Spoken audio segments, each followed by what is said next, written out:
आध्यात्मिक जीवन की दैनिक खुराक सुन रहे हमारे सारे प्रिय श्रोताओं को, परमेश्वर के प्रिय भक्तगणों को प्रभु यीशु मसीह के नाम में प्यार भरा जय मसीह की सुप्रभातम और शुभोदय कहते हुए हम सबका मनपसंद ध्यान के अंदर आध्यात्मिक जीवन की दैनिक खुराक में और इस नए दिन में आप सबका स्वागत करते हैं।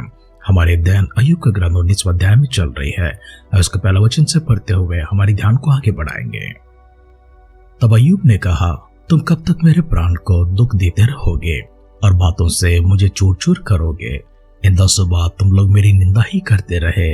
तुम्हें लज्जा नहीं आती कि तुम मेरे साथ कठोरता का बर्ताव करते हो। मान लिया कि मुझसे भूल हुई तो भी वह भूल तो मेरे ही सिर पर रहेगी। यदि तुम सचमुच मेरे विरुद्ध अपनी बड़ाई करते हो और प्रमाण देकर मेरी निंदा करते हो तो यह जान लो कि ईश्वर ने मुझे गिरा दिया है और मुझे अपने जाल में फंसा लिया है। देखो, मैं उपद्रव यूं चिल्लाता रहता हूँ परंतु कोई नहीं सुनता। मैं सहायता के लिए दुहाई देता रहता हूँ परंतु मेरी कोई न्याय नहीं करता। उसने मेरे मार्ग को ऐसा रोंदा है कि मैं आगे चल नहीं सकता और मेरी डगरें अंधेर कर दी हैं। मेरा वैभव उसने हर लिया है और मेरे सिर पर से मुकुट उतार दिया है। उसने चारों ओर से मुझे तोड़ दिया। बस मैं जाता रहा और मेरा आसरा उसने वृक्ष की नाई उखाड़ डाला है। उसने मुझ पर अपना क्रोध भड़काया है और अपने शत्रु में मुझे गिनता है। उसके दल इकट्ठे होकर मेरे विरुद्ध मोर्चा बांधते हैं और मेरे डेरे के चारों ओर छावनी डालते हैं। उसने मेरे भाइयों को मुझसे दूर किया है और जो मेरी जान पहचान के थे वे बिल्कुल अनजान हो गए हैं।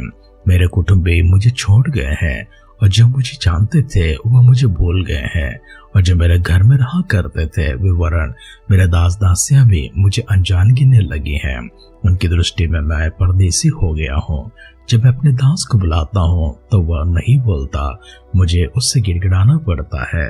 मेरी सांस मेरी स्त्री को और मेरा गंध मेरे भाइयों की दृष्टि में घिनौनी लगती है। लड़के भी मुझे तुच्छ जानते हैं और जब मैं उठने लगता तब वे मेरे विरुद्ध बोलते हैं। मेरे सब परम मित्र मुझसे द्वेष रखते हैं और जिनसे मैंने प्रेम किया वे पलटकर मेरे विरोधी हो गए हैं। मेरी खाल और मांस मेरी हड्डियों से सट गए हैं और मैं बाल बाल बच गया हूँ। हे मेरे मित्रों, मुझ पर दया करो, दया क्योंकि ईश्वर ने मुझे मारा है। तुम ईश्वर की नाई क्यों मेरे पीछे पड़े हो और मेरे मांस से क्यों तृप्त नहीं हुए। भला होता कि वे पुस्तक में लिखी जाती और लोहे की टांकी और शीशे से वे सदा के लिए चट्टान पर खोदी जाती।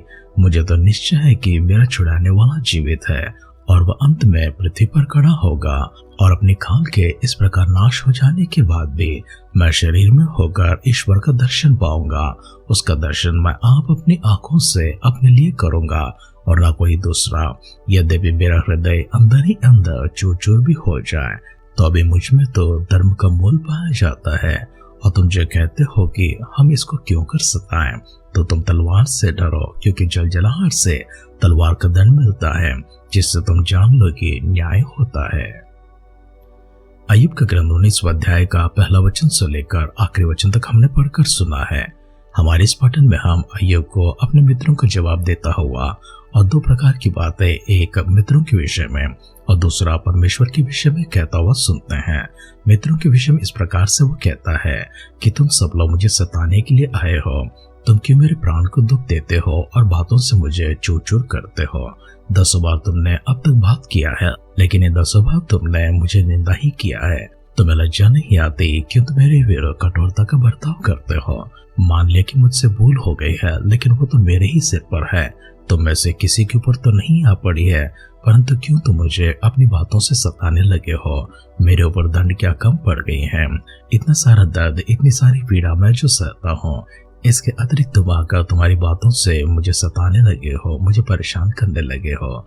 यदि तुम सचमुच मेरे विरुद्ध अपनी बड़ाई करते हो और प्रमाण देकर मेरी निंदा करते हो तो तुम ये जान लो कि मुझे गिराने वाला मेरे ईश्वर है। मैं अपने आप से नहीं गिरा हूँ, मुझे अपने जाल में उन्होंने ही फंसाया है। देखो, मैंने उपद्रव करके बहुत से चिल्लाया है लेकिन मेरी बात कोई सुनता नहीं है। मैं सहायता के लिए दुहाई देते रहता हूँ परंतु मेरा कोई न्याय नहीं करता है। मित्रों के बारे में कहने के बाद परमेश्वर के बारे में कहता हुआ अय्यूब इस तरह से कहता है, उसने मेरे मार्ग को ऐसा रोंदा है कि मैं आगे चल नहीं सकता। मेरे डगरों में उसने अंधेर कर दिया है। मेरा वैभव सारा उसने हर लिया है। मेरे सिर पर का जो मुकुट था उसे परमेश्वर ने उतार दिया है। उसने मुझे चारों ओर से तोड़ दिया है। बस मैं जाता रहा और मेरा आसरा उसने वृक्ष की नाई उखाड़ भी दिया है। इसका कारण बताते हुए अय्यूब कहता है, उसने मुझ पर अपना क्रोध भड़का है और अपने शत्रु में मुझे वो गिनने लगा है।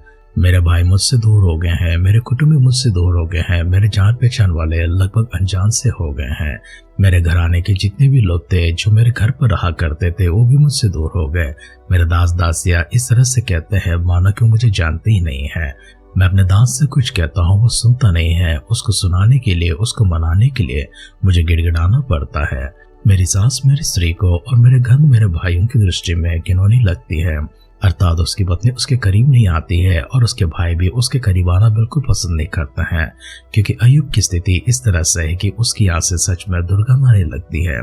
लेकिन जितना भी हो, अय्यूब तो उसकी पत्नी के लिए पति था और उसके भाइयों के लिए एक भाई था और अपने दास देशों के लिए वो तो स्वामी था और जितने भी उसके लाभ पाए हैं उनके लिए तो वो दाता था।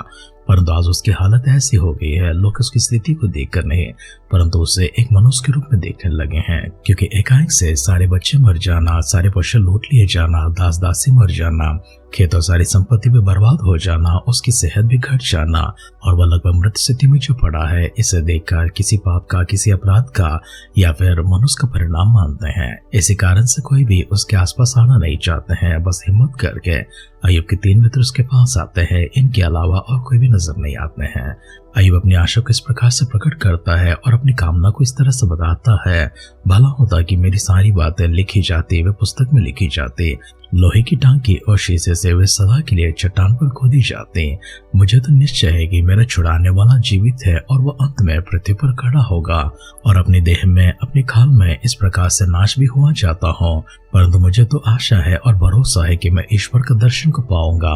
उसका दर्शन मैं आप अपनी आंखों से अपने लिए करूंगा और न कोई दूसरा।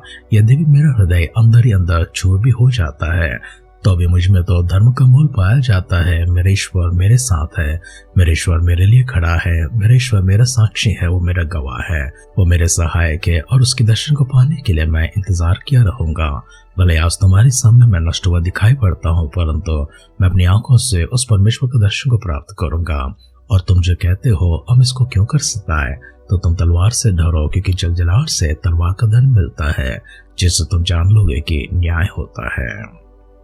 वचन सुन रहे प्रिय सुनो, अय्यूब की हालत भयंकर स्थिति में है, फिर भी वो अपने भीतर एक आशा को जगाए रखा है। इससे पूर्व अभी तक हमने सुना है कि अय्यूब आशा को खो चुका है, लेकिन आज अपनी आशा को फिर से जगाकर उसे फिर से तंदुरुस्त करता हुआ अपने प्राण को वापस प्राप्त करने और अपना सब कुछ वापस प्राप्त करने के लिए एक इच्छा को प्रकट करता है।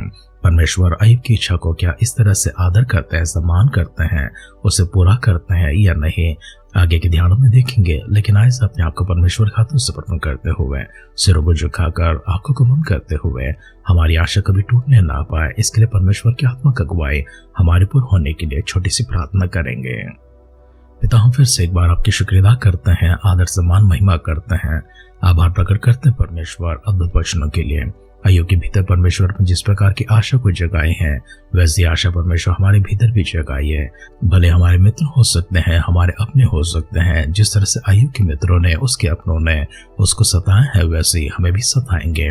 परंतु परमेश्वर अय्यूब की नाई विश्वास को ना छोड़ते हुए, हार न मानते हुए, आपकी ओर देखते हुए आपका दर्शन पाने हैं तो पवित्र आत्मा का अभिषेक निरंतर हमारे ऊपर रखने के लिए प्रभु आपसे प्रार्थना करते हैं। प्रभु यीशु मसीह के बादलों की आगमन अगर विलंब होगी, कल सुबह फिर से मिलकर आपकी स्तुति करने, आराधना करने, हम सबों को सजीवों की संख्या में, भाग्यवानों की संख्या में संभाले रखिए। अगर ऐसा न तो प्रभु के राज्य में हम सबको शामिल करने के लिए प्रार्थना करते हैं। हमारी दुआओं को पिता आपने सुनकर हमें द्योतने के लिए धन्यवाद करते हुए हमारे उद्धारकर्ता हमारे प्रभु यीशु मसीह के नाम से इस प्रार्थना को मांगते हैं। सुन और कबूल कर पिता, आमेन, आमेन, आमेन। परमेश्वर का अनुग्रह निरंतर आपकी ऊपर होती रहे। परमेश्वर की सहायता व याद भी हमेशा आपके ऊपर होती रहे। परमेश्वर की अगुवाई हमेशा आपके भीतर होती रहे, आपके साथ होती रहे। प्रभु यीशु मसीह के बादलों के आगमन के समय तक इसी प्रकार से आप आशीषित होते रहे, आबाद होते रहे। हमारी से दुआर कामना के साथ आज के ध्यान के पर समाप्त करते हैं। आप सुनते रहिए, सुनाते रहिए आध्यात्मिक जीवन की दैनिक खुराक। कल फिर मिलेंगे। अपना ख्याल रखिए, अपनों का ख्याल रखिए, दूसरों का भी ख्याल रखिए। God bless you.